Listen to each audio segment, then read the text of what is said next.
We're back for day 21 of the 30-day scrap challenge, and there's still snow on the ground, so we're making some Christmas trees today. So I was rooting through my drawer of trees, and I found some of these die cuts from a punch, but I'm not feeling in the mood for that. I also like the idea of making maybe some trees just using a triangle punch, or it could have been a banner punch or the bottom of an ice cream cone punch. So that might be an idea for you for a tree. I tend to go with my go-to, which is basically using up strips of paper. So I have my wood ones sort of sorted separately because I use a lot of this. So I'm going to just grab a strip, and then I'm going to cut it down to be the trunk of a tree. So about like this. Might make it a little thinner too. I'm not sure. But you get the idea. And then next, the easiest approach is to get out your greens and pull through some strips that might just make a good Christmas tree.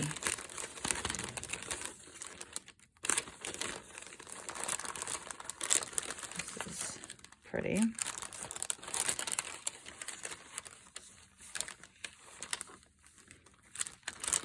So I'm picking out different patterns. Yep, that's what I want.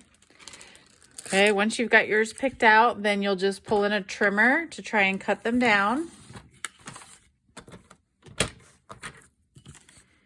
And you're gonna just vary them. I would say this is 1 inch, so I would say about no more than 3/4 of an inch.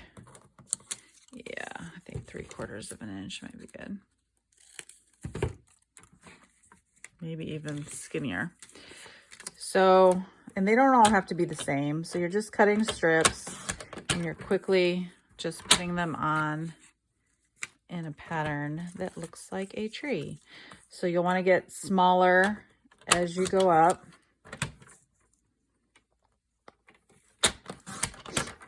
In terms of length.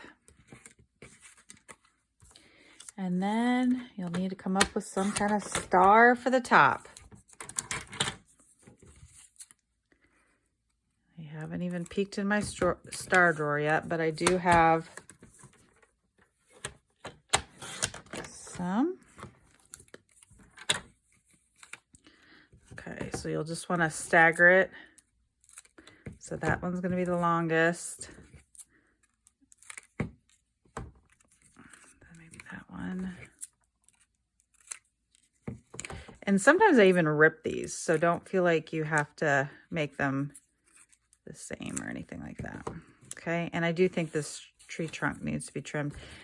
And trimmers are great, but really, you can just freehand it. Okay. And then I like to put a layer of snow on the bottom. And you can do that by just grabbing a piece of white cardstock and then ripping it.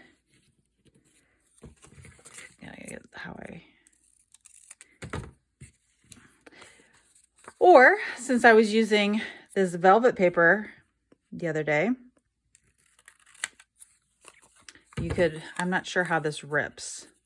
Oh, it rips just fine. So then you're getting the texture and the sort of, the only problem with using the velvet paper is that you can't stamp on the bottom. Well, you might, actually you can stamp on this paper. It just might not give you the best sentiment down there. So I'm gonna add that and arrange these a little bit better, throw a star on the top, and then I'll have my Christmas tree. All right, so I like the way it turned out. I found a star that I had in my star bin. So I'm gonna throw this on a cherry cobbler base. And while I was in my star bin, I also found some sequins. I'm sure, left over from a paper pumpkin. They are gold stars.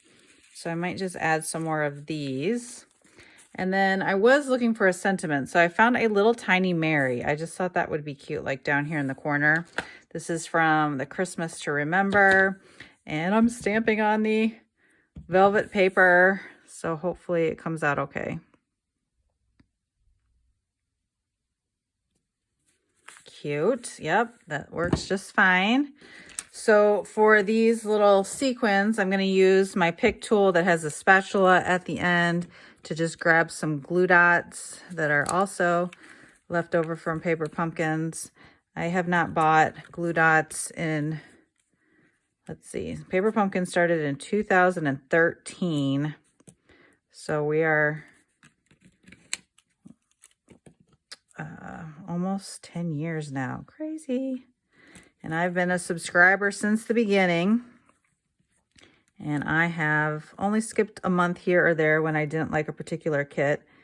Don't skip March if you are a subscriber, because March is their anniversary month and they always give a little gift in March. So this month they've shown us a sneak peek of the stamp set that we're getting for free. So we always get one stamp set in Paper Pumpkin, but this next month we'll be getting 2. And they said it has a retail value of $18 for the free set. So definitely check into that.